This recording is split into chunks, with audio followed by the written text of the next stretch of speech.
Bom, então, boa noite. Nós vamos começar, então, mais um estudo do Evangelho de Mateus. Esse estudo minucioso, detalhado, que nós realizamos toda quarta-feira, já há quase 10 anos, né? Vamos comemorar agora o nosso aniversário de 10 anos. E nós estamos atualmente no capítulo 14 do Evangelho de Mateus. Iniciamos o capítulo 14 há algumas semanas. E especificamente naquela passagem, né, que trata de um dos personagens bíblicos mais controversos, né? Se sabe muito pouco sobre a biografia dele, mas o que se sabe, a presença, a participação dele no texto bíblico, não é, vamos dizer assim, não é das melhores, né? Não é das mais felizes. Isso porque nós estamos falando de Herodes Antipas, né? O responsável pela execução de João Batista. Na semana anterior, nós vimos exatamente aquele versículo, versículo 8 do capítulo 14, que acontece o quê? A senhorita Salomé, enteada de Herodes Antipas e também sobrinha, porque ela era filha de Herodias com o irmão de Herodes, né? Que era o Filipe. Então ela era sobrinha e enteada do Herodes Antipas. Numa festa da corte dele, né, mais precisamente na festa de aniversário, ela dança, agrada os convidados, né? E agradar os convidados era agradar, no caso da festa dele, gente, muito importante, né? Ele pede um bis e ela fala: olha, eu fui orientada pela minha mãe a pedir uma recompensa. E ele fala: eu te dou o que você pedir. O que você quiser, eu te dou. E o que ela queria era a execução de João Batista, a decapitação dele. Ela dançaria com a cabeça dele numa bandeja. Então, um resumo da ópera, né? Um resumo da historinha. Porque o que nós fizemos com esse versículo 8 na semana anterior? É justamente aquele versículo em que o evangelista descreve que o pedido de Salomé foi instigado por Herodias. O pedido da filha foi instigado pela mãe, era uma vontade da mãe. Só que não era um pedido qualquer, era a execução de um ser humano, era um assassinato, era um homicídio, né? Um assassinato hediondo, e o assassinato de um justo, né? De um homem bom, de um homem de bem. Então é alguma coisa muito grave, mas que nos fomentou uma discussão sobre educação de jovens e crianças por parte dos pais. Então, nós falamos especificamente não daquela educação escolar, daquela educação institucional, daquela educação intelectual, né? Daquela instrução cultural que se recebe nos institutos de educação, mas especificamente da formação do caráter que se dá em ambiente doméstico. Essa foi a nossa discussão na semana passada. A grande pergunta que eu fiz, dei a dica para vocês pensarem ao longo da semana, é: que aspectos negativos do comportamento dos meus filhos eu acabei instigando com coisas infelizes que eu fiz ou disse? Que comportamento negativo, moralmente desastroso dos meus filhos foram um resultado direto de algum processo de sugestão, de indução psicoemocional que partiu de mim. Que é o que acontece ali entre a Herodias e a Salomé. O estudo rendeu tanto que a gente teve que interromper ele a semana passada, porque eu tinha algumas leituras que eram muito preciosas para serem deixadas de lado. Basicamente, o que nós fizemos a semana passada foi um estudo em cima do Livro dos Espíritos, da obra básica, com comentários de Allan Kardec, dos Espíritos da Codificação, sobre essa questão da influência dos pais no caráter dos filhos, e a gente pode resumir o conteúdo da codificação kardeciana dizendo o quê? Que os espíritos são categóricos em afirmar que cada um é responsável por si. Cada um é herdeiro de si mesmo. os vícios, as tendências ruins, as inclinações infelizes que eu apresento hoje são resultado das escolhas que eu fiz no passado. É resultado, é fruto da minha história pessoal, da minha biografia pessoal, enquanto espírito eterno, espírito imortal, aliás.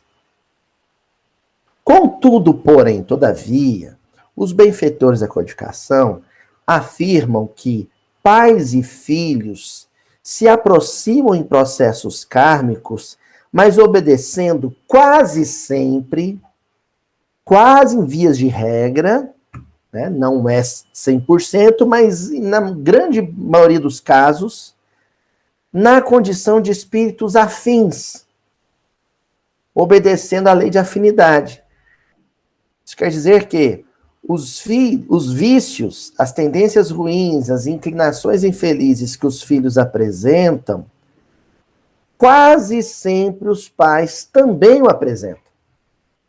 Em grau maior ou em grau menor, ou em mesma magnitude, mas apresentam também.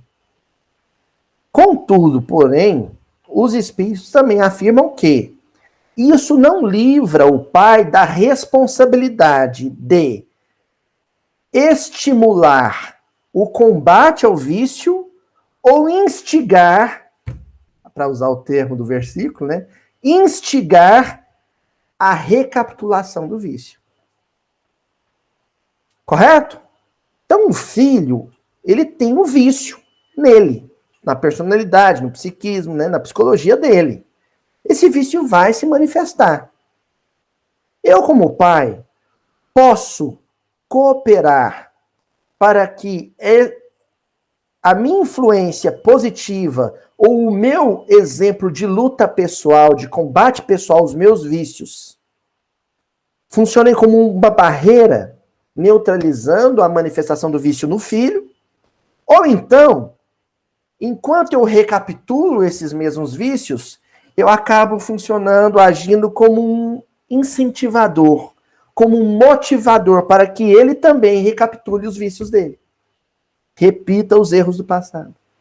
Entenderam? Nisso consiste a educação. Pais e mães precisam fazer o esforço do autoconhecimento, né? Analisar-se, examinar-se, comparar o quadro, né, a que se chegou, fruto desse exame, com o perfil do filho e perceber ali o que nos aproxima, o que favorece essa afinidade, o que de negativo em mim eu enxergo nele. Identificado essas máculas, essas mazelas, essas chagas morais, você não vai ficar lutando para sanar o outro enquanto as suas feridas sangram. Não. O procedimento é muito simples. Eu começo a curar as minhas chagas pessoais. Eu começo a dar combate aos meus impulsos negativos. Espontaneamente, naturalmente, o meu esforço de luta e de autocorreção vai influenciar meu filho a fazer o mesmo. Certo? É o que a gente percebe na Herodias com a Salomé? Não.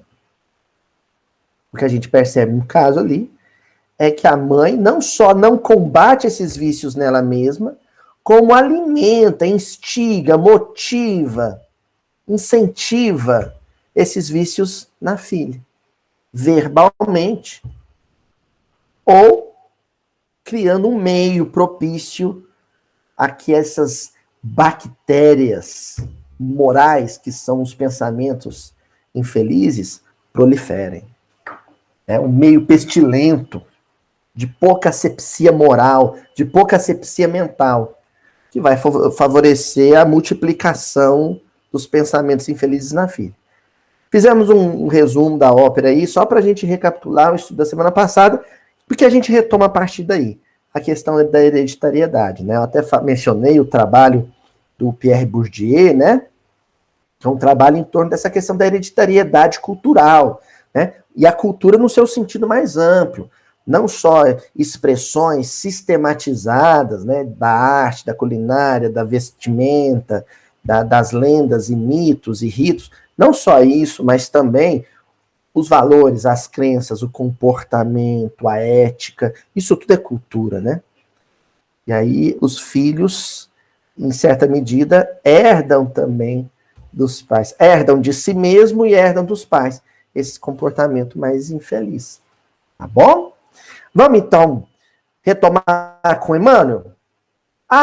Antes que seja tarde, ler o versículo de hoje, né? Que um companheiro ou outro não viu a semana anterior. Então, ela, instigada por sua mãe, diz: dá-me aqui sobre um prato a cabeça de João Batista. Ela, no caso, a Salomé, a mãe dela, Herodias. Então, ela, instigada por sua mãe, e as duas expressões que nós destacamos no versículo para explorar foi instigada, o verbo instigar, e sua mãe. Tá bom? Nós vamos começar então com o livro Semeador em Tempos Novos, um livro do Emmanuel, psicografado por Chico Xavier, o capítulo Hereditariedade. E o Emmanuel começa esse capítulo dizendo assim: realmente, não podemos negar os princípios da hereditariedade na formação do corpo físico. O fruto é a síntese da árvore. A casa construída revela a qualidade do operário que lhe assegurou o levantamento. A primeira afirmação de Emmanuel.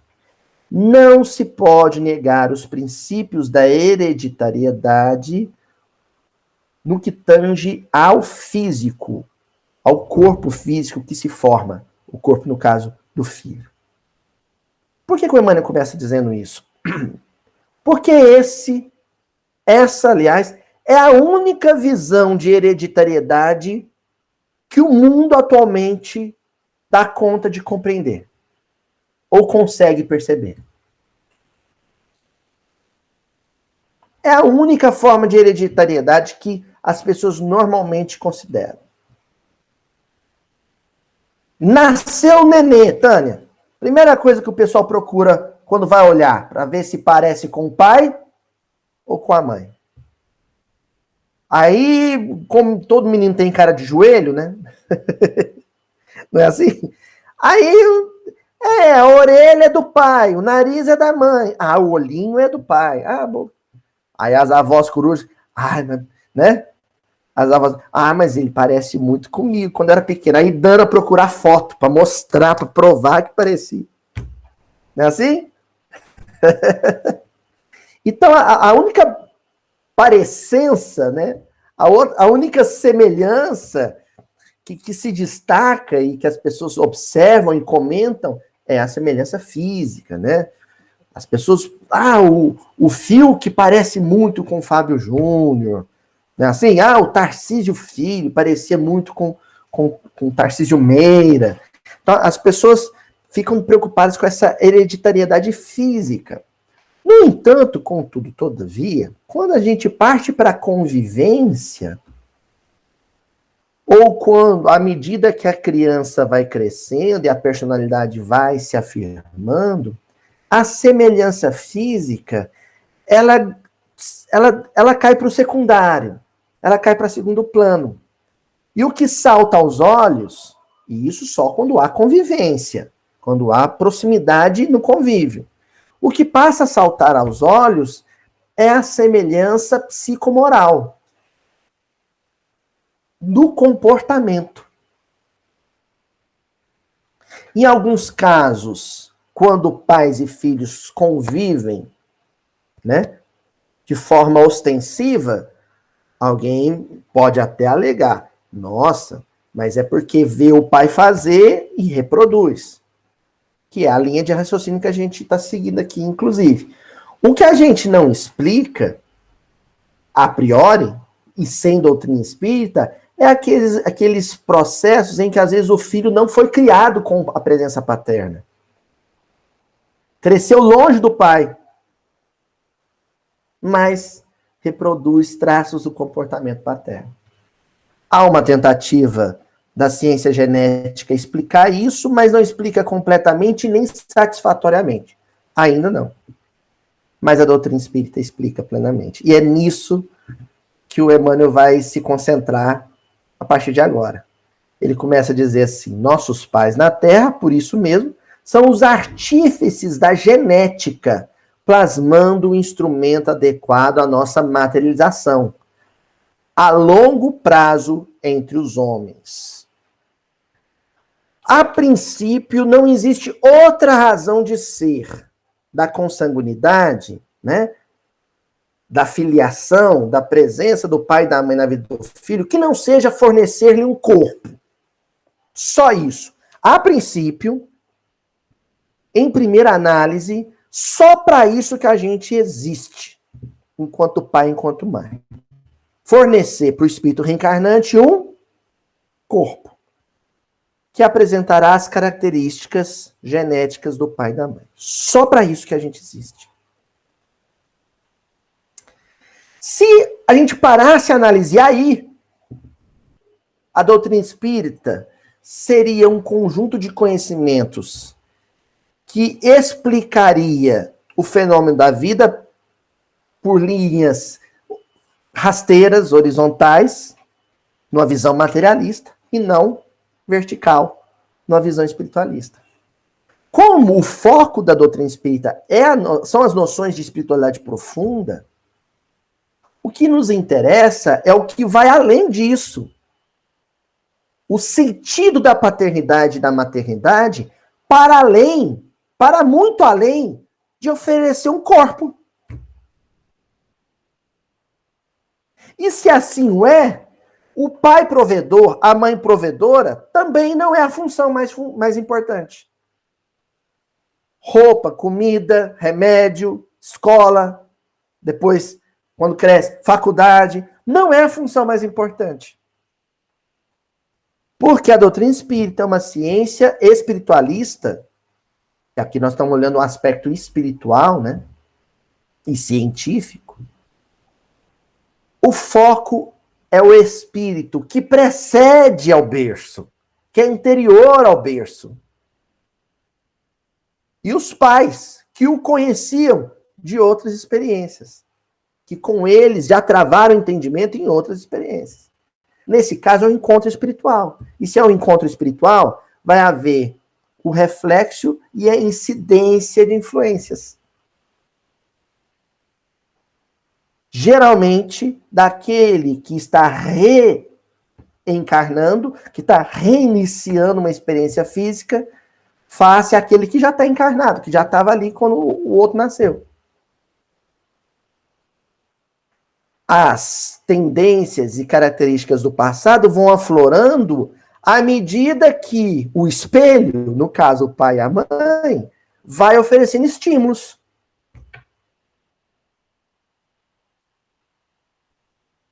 Até aí tá claro, gente? Que agora o Emmanuel vai aprofundar nisso. Falamos então de educação. Quem estuda espiritismo, estuda a educação dos espíritos.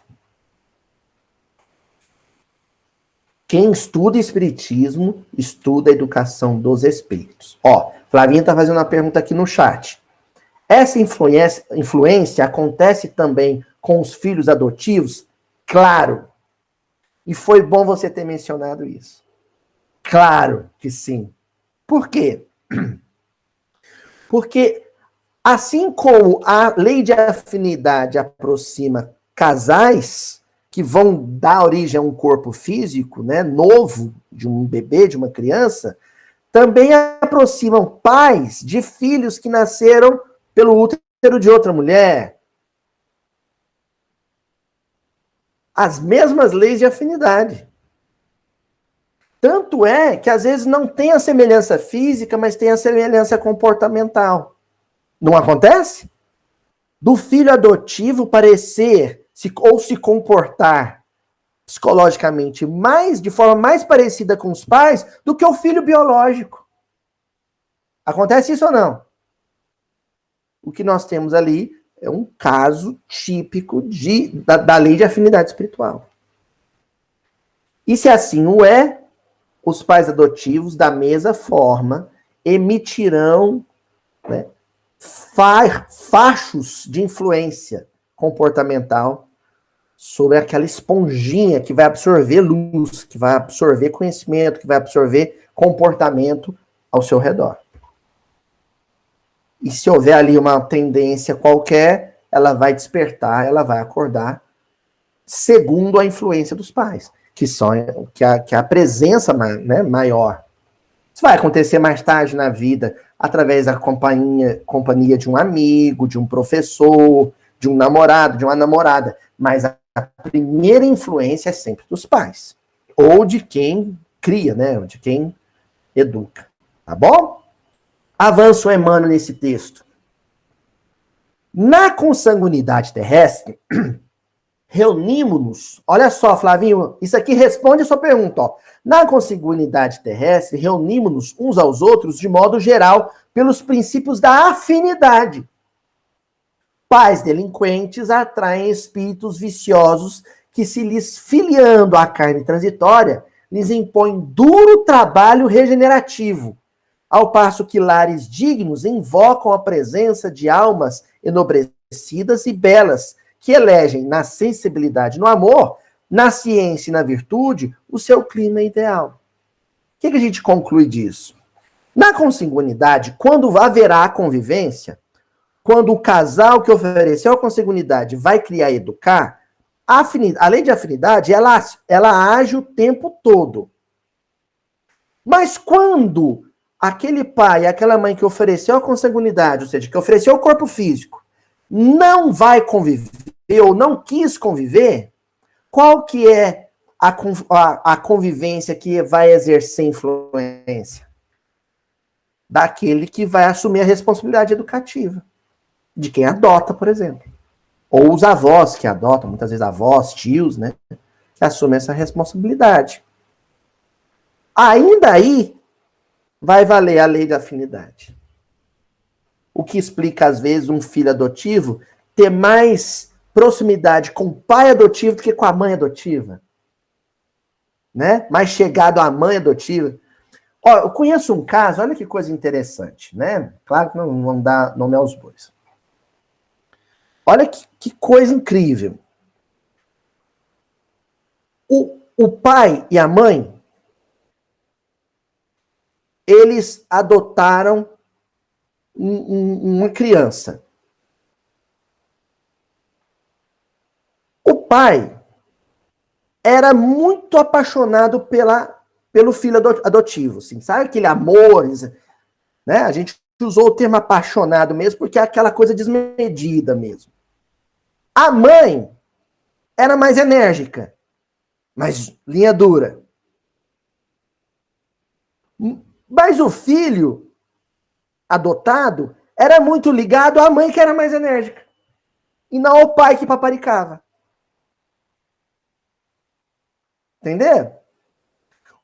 É muito complicado de você explicar isso só com uma existência. Às vezes a criança revela já esses traços de comportamento com 5, 6 anos de idade. Como é que em 5, 6 anos de idade se constrói uma trama daquilo que a gente chamou semana passada de sociologia afetiva, né? Uma trama de relações afetivas naquela família tão complexa em 5, 6 anos de idade? Não. Aí tem que ter a doutrina espírita para explicar. Entenderam? Avançando um pouco mais para a gente fechar esse texto, olha só. Vamos repetir, né, o finalzinho do parágrafo para a gente poder analisar. Ao passo que lares dignos invocam a presença de almas enobrecidas e belas que elegem na sensibilidade, no amor, na ciência, na virtude, o seu clima ideal. Então vamos explicar isso. Se para aquela família vier um espírito duro, que muitas vezes vai reproduzir ou apresentar traços de comportamento dos pais no campo do gênio difícil, espírito temperamental, sabe? Cheio de querer, a gente fala. E às vezes reproduzindo traços do pai ou da mãe. Ali nós temos o que a gente chama de tarefa regenerativa árdua. A gente não, aliás, o Emmanuel, ele cita essa expressão nesse texto que a gente acabou de ler. Tarefa regenerativa árdua. Por quê? Alguém vai dizer, sim, Luísa, porque aí o pai e a mãe têm o desafio de regenerar o espírito reencarnante? Não. É a tarefa regenerativa, o Emmanuel não explica se é dos pais ou das crianças, porque na verdade é mútua. Pais estarão auxiliando no processo de regeneração dos filhos e filhos estarão auxiliando no processo de regeneração dos pais. Entendeu? Olha lá a novela Império. Olha a novela Império. O Zé Alfredo e a Maria Marta são materialistas, só pensam em dinheiro, em pedra preciosa, em império, em poder, em riqueza. Não é? Reuniram ali em torno deles espíritos todos com essa mesma característica. Agora os filhos estão se matando por causa do império dos pais. E os pais sofrem. Um primeiro compromisso regenerativo, em tese, seria desse casal em relação às crianças que vieram. Não honraram esse compromisso. Agora estão sofrendo com as mesmas características presentes nos filhos. Então, um processo de regeneração em que um lapida o outro, uma geração atrita com a outra. E ambas lentamente vão se aperfeiçoando. Às vezes, gente, exigindo da providência divina 2, 3, 4, 5 encarnações seguidas, reencarnando pai, filho, pai, filho, pai, filho, pai, filho. Olha só. Vamos para o próximo texto, que ele continua falando de hereditariedade. No livro Falou e Disse, no capítulo 8, intitulado Afinidade e Herança. Afinidade e herança.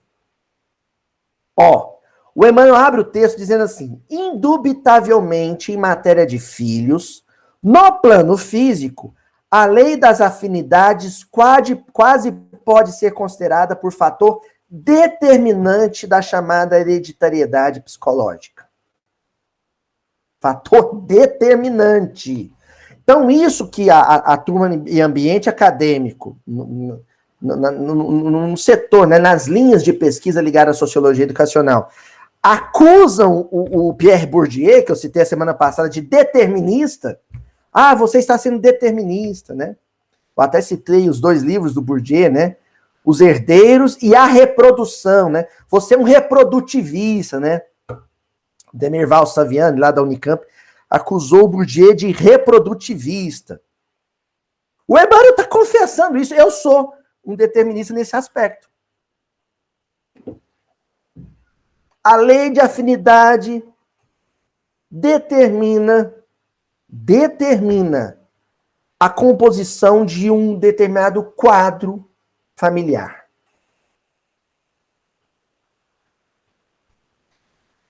Para quem ainda não entendeu o que o Emmanuel está dizendo, o que eu estou dizendo, eu vou jogar real agora.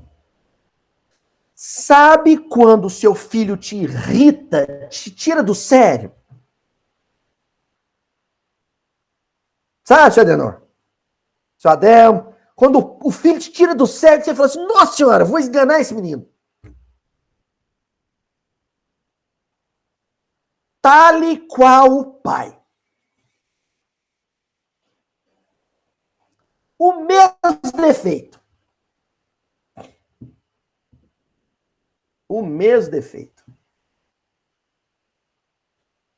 Quando o Chico aqui me tira do sério, sabe o que me tira mais do sério do que a bagunça que o Chico fez? A Juliana falar para mim assim, seu filho, Elias. E aí eu me pego irritado com um traço de personalidade que ele já está apresentando aos 2 anos e meio de idade, que é meu. Então vou contar um caso engraçado para vocês agora. É engraçado depois que passa, né? Briga de família é engraçado. Depois que se passa, você ri. Tem um ditado, né?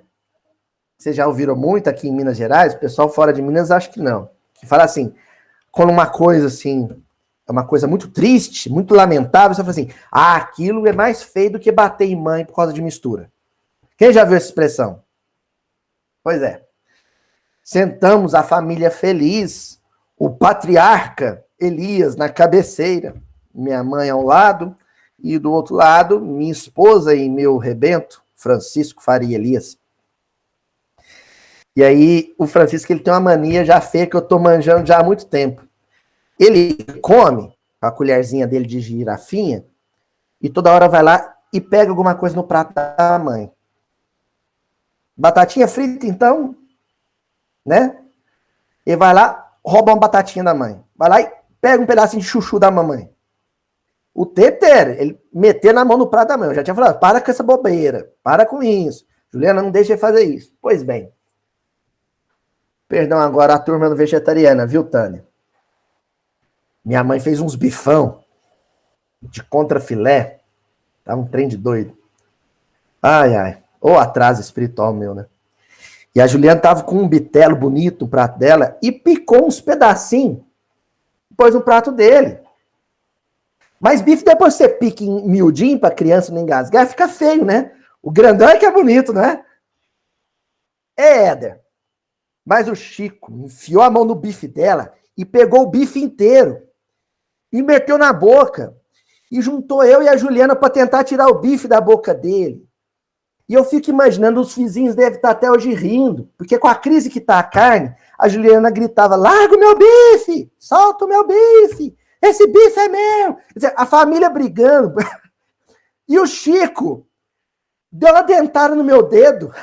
Eu tentando tirar o bife da... Mano, foi uma cena de comédia, de grande família, assim.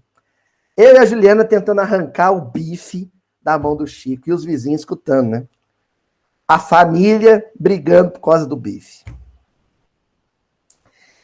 Pois bem, eu sou um glutão, né? Eu adoro comer, adoro fazer comida e tal. E aí eu já tô percebendo, né? E fiquei profundamente irritado, mas aí eu me dei conta que o menino gosta gosta de um prato que nem o pai. Então existe já um traço na personalidade dele que me incomodou e que de repente eu tive que pôr a carapuça, amarrar e falar, sou eu. Sou eu. E assim vai acontecer com várias outras situações. Muitas das nossas brigas familiares, dos nossos barracos familiares, é porque traços de comportamento do filho que são idênticos ao comportamento dos pais se chocam no cotidiano, no correr dos dias. Olha só o que a Emmanuel acrescenta. Agora nós vamos... nós falamos uma coisa no tom de brincadeira aqui, mas agora nós vamos entrar num terreno tenso. Muito sério. Nós falamos aqui uma coisinha, né? Uma trivialidade, uma amenidade. Agora nós vamos começar a falar de coisa séria. A dipsomania, por exemplo, é um hábito que muito raramente se observa numa pessoa que se embriaga a sós. Dipsomania, todo mundo conhece? Sabe o que é? A dipsomania é o que a gente conhece como alcoolismo, né? É o vício, a compulsão pela bebida alcoólica. Então o Emmanuel começa afirmando assim, a dipsomania, por exemplo, poderia ser qualquer outra coisa. Poderia ser a cleptomania, poderia ser a megalomania,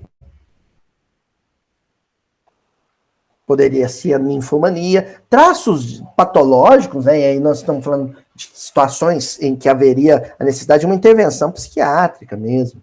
Né? E que aí você tem ali uma herança genética, mas também uma herança psicológica. E o Emmanuel vai em cima da herança psicológica para explicar ela. Então ele afirma assim, geralmente, a criatura se alcooliza em companhia de irmãos desencarnados, que, embora desenfaixados da experiência física, ainda não encontraram energia para se desvencilharem dessa prática. Ninguém bebe sozinho. Ninguém bebe sozinho. Sabe quando você passa na porta de um bar e tem um sujeito sozinho ali na mesa com um copo de cerveja? Ainda bem que você não é médium vidente. Senão você não ia dormir de noite. Ninguém bebe sozinho. Quando as pessoas se alcoolizam, elas o fazem acompanhadas por espíritos desencarnados que não conseguiram se desvencilhar do vício. Ah, Luísio, mas mesmo quando a pessoa não é alcoólatra, mesmo quando ela é uma tarefeira, uma pessoa bondosa, não. O vampiro vai olhar o sujeito bebendo e vai dizer: ah, não vou vampirizá-lo porque ele leu o Nosso Lar. Ah, não vou vampirizá-lo porque ele não é alcoólatra. Que ingenuidade, né, gente? Que ingenuidade. Vício é vício. Sujeito, quando é viciado no álcool, em último nível, e está encarnado, se esconder o uísque dele, ele vai beber álcool de carro. Que eu sei de casos assim. Vai beber álcool de farmácia. Porque a demência. Quando ele desencarna, a demência permanece. Ele não escolhe o canudinho que ele vai usar para chupar o álcool. O encarnado que bebe é um vasilhame para ele. É um meio de acesso à sensação do copo, do gole. Agora eu pergunto para vocês. Às vezes você tem lá um caso de alcoolismo, né? Que se alonga ali por 20, 30 anos. E às vezes uma entidade vai acompanhar aquele alcoólatra nesse processo durante 20, 30 anos. São colegas, são parceiros, unha e carne, bebendo juntos por 20, 30 anos. Se surgir ali um contexto reencarnatório, quem você acha que vai reencarnar?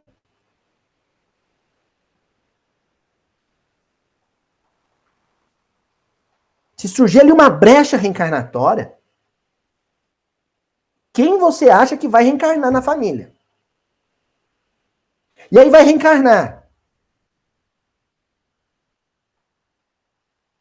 com 10, 11 anos, o vô, o pai fala: filho, pega a latinha ali na geladeira. Ele já sabe onde a latinha tá. Na hora que ele ficar sozinho em casa, ele vai fazer a primeira experiência dele naquela encarnação com álcool. E nunca mais vai parar. Pelo menos não sem muito sofrimento. Ele já era alcoólatra? Já é. O espírito já reencarnou com vício. Mas a presença do alcoólatra mais velho foi um gatilho. Foi um gatilho. Foi uma fagulha para o incêndio começar. E às vezes nem precisa ser um alcoólatra mais velho. É aquele caso em que o pai, a mãe fala assim: aqui em casa a gente sempre bebeu, mas socialmente, com educação. Mas esse menino bebe de cair. Mas aquela sua bebidinha social foi um palito de fósforo perto de um barril de pólvora, que era a inclinação do reencarnante. Tá? Não estou querendo gerar culpa em ninguém que de vez em quando gosta de beber cerveja, mas eu também tenho um compromisso com a espiritualidade. Eu tenho um compromisso aqui com a espiritualidade. Meu compromisso com a espiritualidade é maior do que o meu compromisso com vocês. Infelizmente. Felizmente. Ato falho. Então o Emmanuel pega e diz assim: quando isso ocorre, é justo considerar que, por muito se esforcem os instrutores espirituais encarregados de cooperar na execução de certo plano de reencarnações para determinado grupo familiar, nem sempre conseguem evitar a intromissão de um ou mais de um dos alcoólatras desencarnados. Eu vou parar aqui para explicar isso para vocês. Agora o Emmanuel está falando de processos reencarnatórios que não deveriam acontecer. Não estavam no seu planejamento reencarnatório. Ser pai do fulano. Não estava no processo. E por mais que os instrutores espirituais tentem impedir aquela reencarnação, ela é inevitável. Porque às vezes ela se deu em meio a um processo de embriaguez. Aí não tem jeito, né? Muitas vezes o casal se relaciona em meio a um processo de embriaguez, numa festa. Aí os espíritos não têm como interferir. E aí, a lei automática da reencarnação vai agir. E vai reencarnar ali um espírito para o qual não houve planejamento. Aí o que os espíritos vão ter que fazer? Improvisar. A nossa sorte é que os espíritos improvisam muito bem. Sabe aquele músico maravilhoso? Você fala assim, toca essa música assim. Ele, nunca toquei. Mas ele vai e improvisa e toca bem demais. É os benfeitores da nossa vida. Mas em muitas circunstâncias, os espíritos precisam improvisar. Aquela reencarnação que poderia ser planejada, preparada durante 5 anos. Os espíritos vão ter que preparar e planejar em 9 meses. Ou 7. Quer dizer, esse espírito vai reencarnar sem base. Ele não foi orientado na vida espiritual. Olha, meu filho, você vai reencarnar. O casal mesmo não estava preparado para receber um rojão desse. Para receber um espírito com uma tendência tão difícil. A espiritualidade vai socorrer como pode, mas, como diria a moçada, vai dar ruim. Vai dar ruim. Certo? Hoje a nossa aula aqui é sobre alcoolismo? Não, não é. A nossa aula é sobre educação da criança e do jovem. E por que estamos falando de lei de afinidade? Nós estamos falando sobre similaridade entre vícios dos pais e dos filhos. O vício no álcool, a dipsomania, é um vício. Mas poderiam ser outros.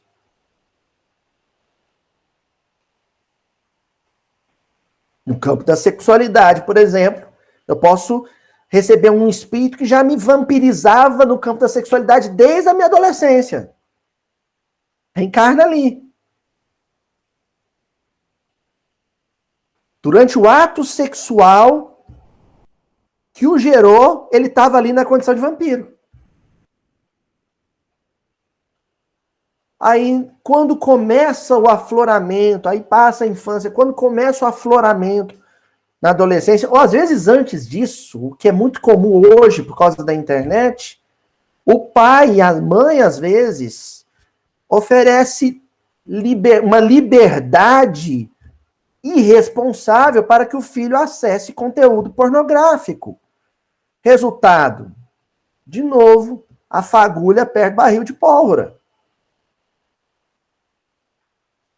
O comportamento libertino dos pais é um gatilho para que aflore o comportamento libertino daquele espírito reencarnado.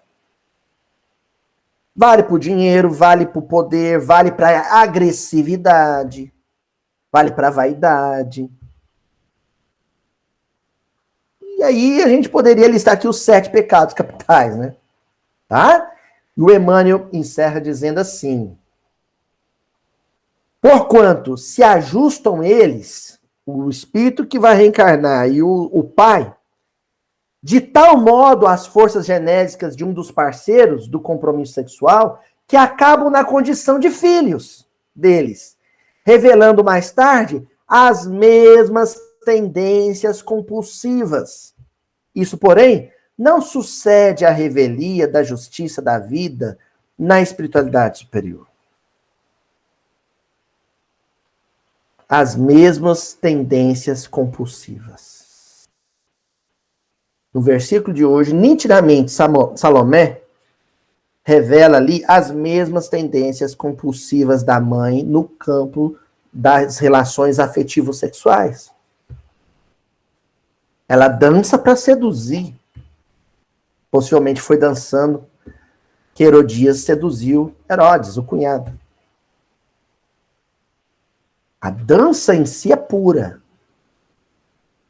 Mas o uso que se faz dela pode não ser. Isso vale para a música, isso vale para as artes, isso vale para a palavra, para o verbo, a lábia, né? Ah? Bom, e agora chegamos. Aliás, não, tem um parágrafo que eu ia pular, mas não vou pular não, gente. Ainda nessa leitura do Emmanuel, da herança com os filhos. Eu vou fazer questão de ler, que é muito importante. Olha, o Emmanuel pega e finaliza a lição dizendo assim: o filho ou os filhos de psômanos, no caso do alcoolismo, mostrarão ao pai ou à genitora que cultivem o excesso de alcoólicos, a inconveniência de semelhante costume. Desse modo, o elemento considerado em clandestinidade, né? Sabe aquele da música do Paralamas, entrei de gaiato no navio, né? Aquele espírito que está ali naquela família clandestinamente, não era para estar. Deixará a posição de invasor para ser utilizado na condição de agente regenerativo. Aí os espíritos improvisam como? Tá, se foi o álcool que trouxe esse espírito para cá, é o álcool que vai amadurecer vocês. Porque não há sofrimento maior para um pai, não há sofrimento maior para um pai do que ver a queda do filho e estar consciente de que ele, o pai, foi responsável por essa queda. Dói muito.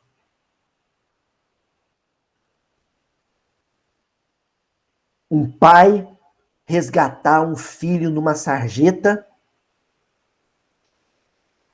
e antes de dormir ter que dizer para si mesmo: meu filho aprendeu a beber comigo.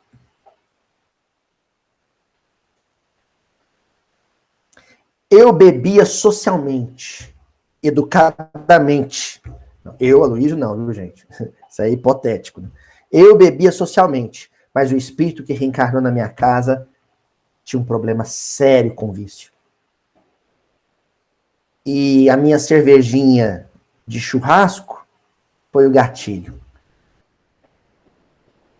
Porque todo mundo que já viveu o drama do alcoolismo em família, entre nós que estamos aqui, a turma que acontece, que acompanha na internet, sabe muito bem que para o alcoólatra, um bombonzinho de licor de cereja pode ser o gatilho para a embriaguez, para a queda moral. Uma vez um companheiro meu, um amigo muito querido, que conseguiu vencer o álcool, me disse que depois que ele se barbeava, ele evitava usar loção pós-barba. Porque as que não tinham cheiro de álcool eram muito caras, ele não dava conta de comprar. As mais baratas tinham cheiro de álcool. E quando ele usava loção de barba com cheiro de álcool no rosto, ele tinha vontade de beber. Olha que triste. Olha que tristeza. Certo? Bom, nós vamos fechar agora no estudo, a reta final do nosso estudo agora com duas leituras. A primeira delas, eu prometi a semana passada, que é um caso bem Salomé e Herodias, que está lá no livro Há 2000 anos, que é o caso da Aurélia e da Fúvia, Lembra que eu prometi estudar esse caso? Então, lá no livro Há 2000 anos, né, principalmente naquela parte, né, em torno da pequena corte palestina, né, em torno de Pilatos, nós vamos encontrar, então, mãe e filha, né, a Fúvia e a Aurélia. Eu separei um trechinho que está lá no capítulo 2 da segunda parte, Sombras e Núpcias. Então vamos só explicar o contexto para vocês entenderem então a leitura que eu trouxe. O que acontece é que a Flávia Lentulus, filha do Públio Lentulus e da Lívia Lentulus, ela vivia uma fé com Plínio Severus, né, que era filho do Flamínio Severus, amigo querido do Públio Lentulus, né? Havia ali um acordozinho entre as duas famílias de que os dois estariam prometidos em casamento, que era comum na cultura da época. Mas no caso, a Aurélia, filha da Fúvia, né, que era casada com o tio do Públio Lentulus, ela tinha interesse no Plínio, inclusive o Plínio era muito leviano, os dois davam umas escapulidas de vez em quando. A moçada hoje fala assim, os dois ficavam, né? Assim que fala hoje, né? Os dois ficavam de vez em quando. E aí a Fúvia, ela tinha pretensões, então, com Plínio. E a mãe fazia gosto. Né? Aliás, perdão. A Aurélia tinha pretensões com Plínio. E a mãe, a Fúvia, ela fazia gosto com isso. E aí nós vamos ter aqui um diálogo entre as duas, em que a gente vai perceber a hereditariedade psicoemocional, o grau de afinidade entre os dois espíritos, e também a influência que a mãe tem sobre a filha. Como o comportamento leviano da mãe é gatilho para o comportamento leviano da filha. Vamos lá? Então, olha só. Fúvia e Aurélia notaram com profundo desagrado a expressão carinhosa de Plínio Severus para com Flávia Lentúlia, a quem distinguia com especial atenção nas solenidades fúnebres, como a demonstrar as preferências do seu coração. Então, eles estavam num velório, né? Vamos dizer assim, e aí, de repente, a Flávia e o Plínio estavam, né, flertando. A Aurélia e a mãe pescaram no ar, porque elas tinham uma coisa no olhar que se chama malícia. O que é a malícia? É a capacidade de ver o mal. Pessoa que não tem malícia, ela não enxerga o mal. As duas eram maliciosas. Ambas. E perceberam ali, não vamos dizer que seja o mal, né? Mas é uma afetividade humana, né? Entre casais, né? E as duas perceberam isso e começaram a conversar entre si. Olha o teor da conversa. Eis porque daí a algum tempo vamos encontrar mãe e filha em palestra animada sobre o assunto na intimidade do lar, dando a entender a mesquinhez de seus sentimentos, embora os cabelos brancos infundissem veneração na fronte materna, que apesar disso não se deixava vencer pelos argumentos da experiência e da idade. Então, apesar da mãe ser mais velha, naturalmente mais velha, com cabelos brancos, ela parecia uma coleguinha adolescente da filha. Sabe, as duas eram... O Emmanuel vai dizer que as duas tinham uma afinidade profunda. Olha o termo que ele usa, né? A mãe e a filha em palestra animada. Coleguinhas. Prestem atenção. Mãe e filha devem sempre ser amigas, mas nunca coleguinhas. Qual a diferença? A amizade entre mãe e filha não exclui a posição de maternidade e responsabilidade da mãe sobre a filha. Mas a postura de coleguinhas, de cumplicidade, rebaixa a mãe à posição da filha mais jovem. A mãe, ela nunca pode sair da posição de quem aconselha ou quem admoesta, ou quem dá bronca, ou quem chama atenção quando precisa. Entenderam a diferença? A amizade entre mãe e filho é uma coisa. Coleguismo é cumplicidade na infantilidade da filha. Quando a mãe se infantiliza perante a filha. Isso vale para os pais e os filhos também, né? Os homens e os rapazinhos. E aí continua Emmanuel, olha só. A mesquinhez de seus sentimentos. O que faziam elas serem coleguinhas? O sentimento da Aurélia e o sentimento da Fúvia eram sentimentos mesquinhos. Mesquinho é alguma coisa pequena, pueril, desimportante, irrelevante, moralmente irrelevante. Sempre que mãe e filha, vamos citar agora, no caso, mãe e filha por causa das personagens. Sempre que mãe e filha cultivam a mesma mesquinharia, sempre que mãe e filha são mesquinhas, no trato com a afetividade, no trato com a profissão, no trato com as responsabilidades civis, no trato com o dinheiro, no trato com o corpo, as duas se tornam coleguinhas. Tô sendo irônico, viu, gente? Coleguinhas. Ó. E continua o papo entre elas. Olha só, mãe.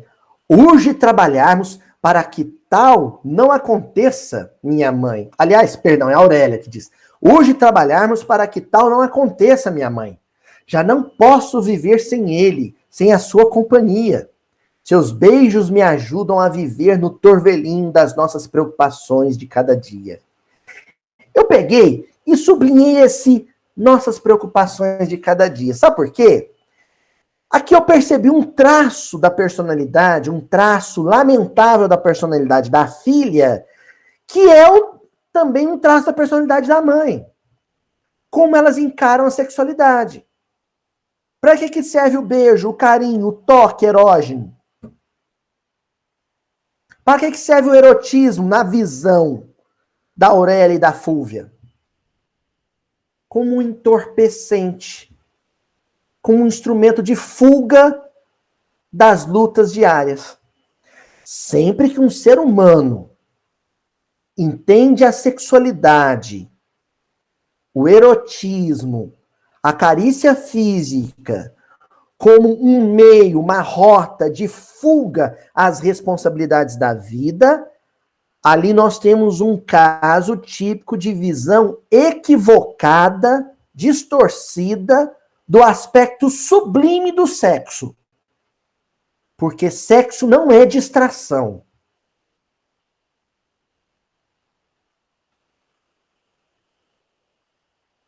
Sempre que se considera a sexualidade como um meio de fuga, como um divertimento, uma recreação, você rebaixa o sexo ao último nível. Porque aí é corpo sem afeto. É corpo sem carinho da alma. Fúvia ergueu então os olhos, como a examinar melhor a ansiedade que se estampara na fisionomia da filha, e redarguindo com ar inteligente e malicioso, disse assim: mas tu te vens entregando a Plínio dessa maneira? Olha só, não era uma bronca de mãe. Ela não falou assim, filha, mas você tá com essas intimidades com esse rapaz que tá prometido para outra? Não é assim.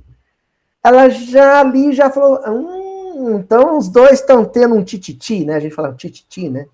Então os dois estão tendo um affair. Ali ela já falou assim, então quer dizer que a minha filha tem chance de seduzi-lo através dos carinhos, das carícias do corpo. E ao mesmo tempo censurando a filha. Ah, então você é dessas. Você é dessas. A jovem, todavia, tremendo de cólera, recebeu a indireta dentro dos infelizes princípios educativos a que obedecia desde o berço, exclamando em fúria: que pensas, então, que fazemos indo às festas e aos circos? Porventura serei eu diferente das outras moças de meu tempo? A filha pegou e jogou na cara da mãe, falou assim: uai, mãe, você achou que a gente saía direto, fazia o quê? A gente ia para as festas, para balada, para as raves. Fazia o quê? Ela pensou o quê?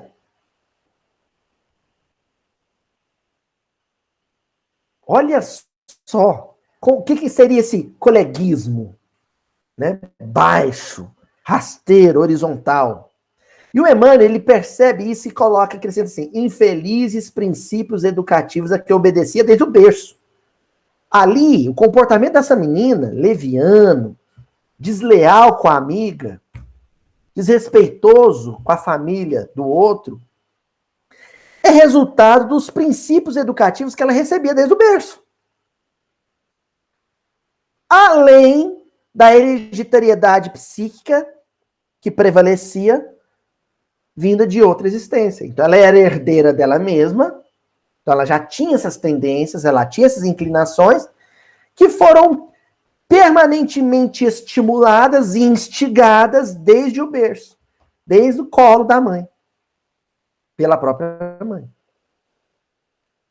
E alterando a voz, como alguém que necessitasse defender-se, pronunciando um libelo contra o acusador, desatou em considerações inconvenientes através de termos asquerosos, rematando: e tu, mãe, não tens igualmente? Aí o Emmanuel põe em reticências e nem ousa transcrever o que a moça falou para a mãe, o que a filha falou para a mãe. Aí a gente entende por que ali existe uma relação de coleguismo e não de amizade.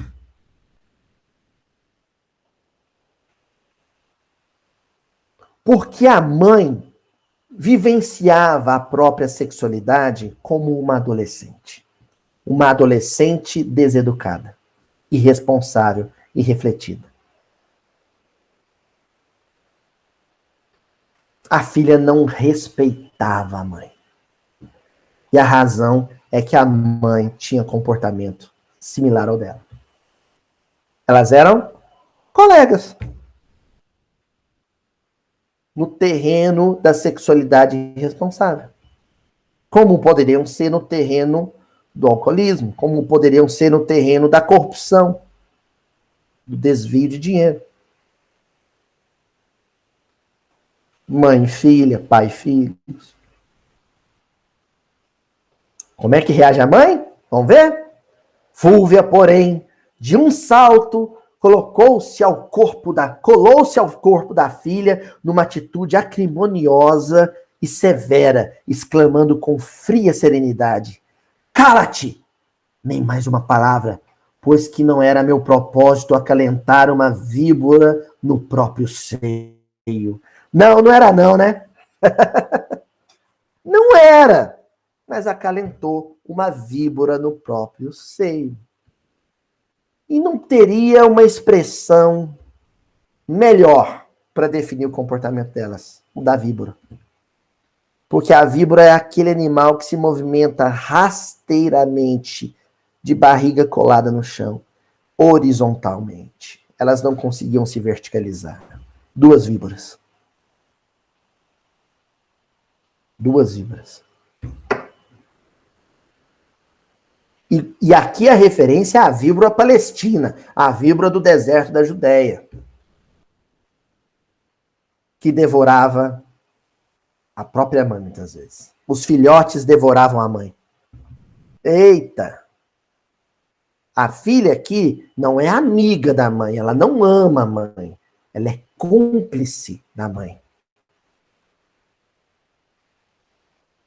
Ó, Compreendendo, porém, que a situação podia tornar-se mais penosa em virtude de suas grandes culpas, como mãe, como esposa e na qualidade de mulher, exclamou com voz quase melíflua, como a dar uma triste lição à própria filha. Ora esta, Aurélia, não te aborreças. Se falei desse modo, foi para te insinuar que não podemos cativar um homem para as nossas garantias femininas no matrimônio, dando-lhe tudo de uma só vez. Um homem nervoso e galanteador, qual filho de Flamínio, conquista-se por etapas, fazendo-lhe poucas concessões e muitos carinhos. Bem sabes que o primeiro problema da vida de uma mulher da nossa época se resume, antes de tudo, na obtenção de um marido, porque os tempos são maus e não podemos dispensar a sombra de uma árvore que nos abrigue de surpresas penosas entre as asperezas do caminho. Então, pausa aqui. Primeiro, que ela deu para a filha uma aula de sedução. Ela deu para a filha uma aula de sedução.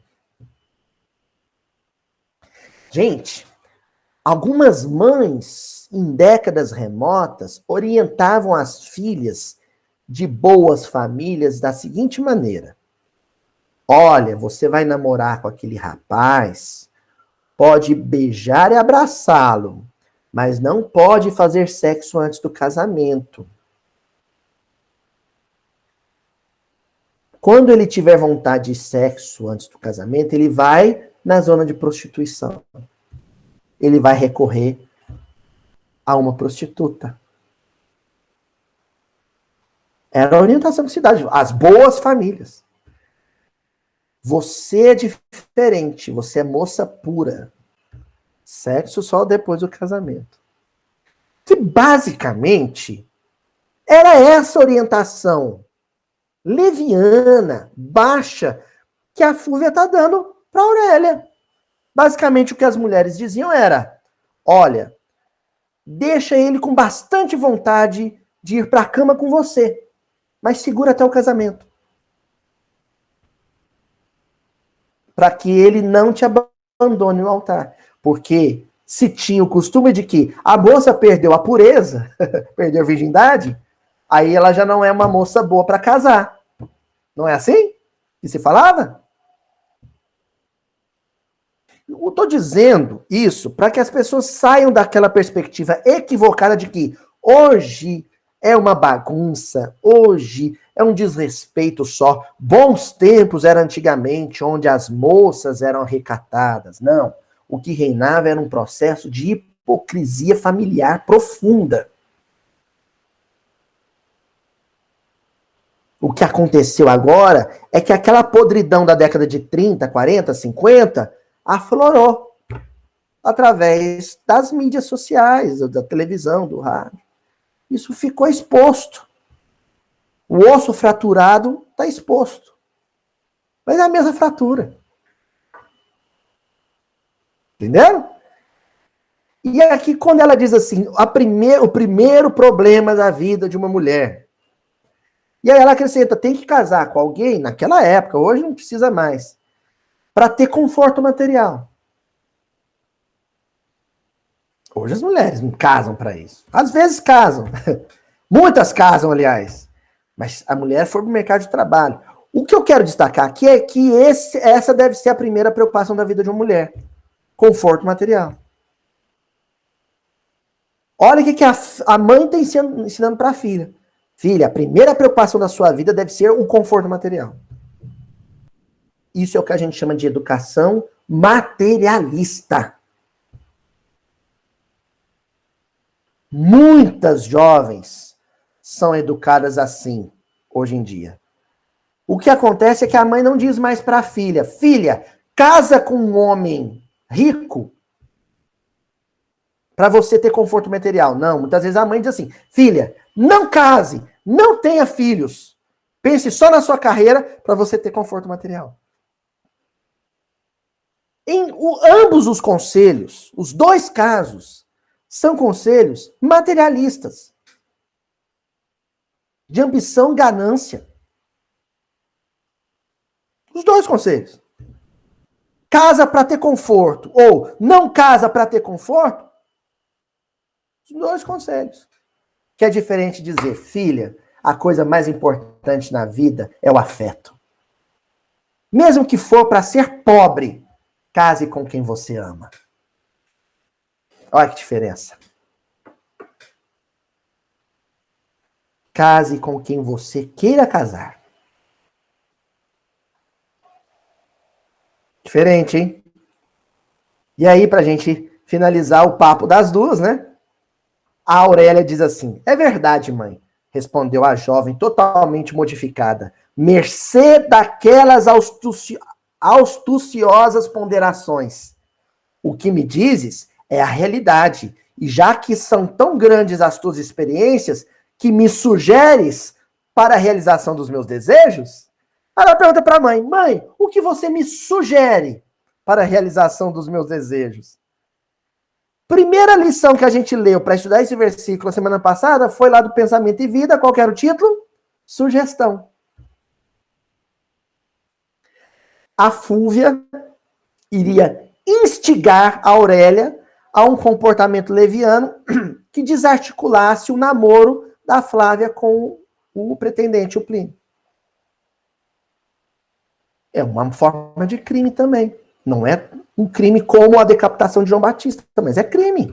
É crime afetivo, perante a lei de Deus. A desonra, a deslealdade.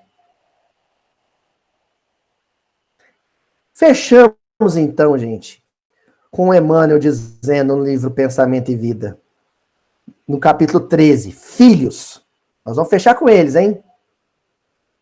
Ó, excetuados aqueles que transcendem os nossos marcos evolutivos, ou seja, quando a gente recebe como filho um espírito muito mais evoluído que a gente, à face da missão particular de que se investem na renovação do ambiente comum, todos eles nos sofrem os reflexos.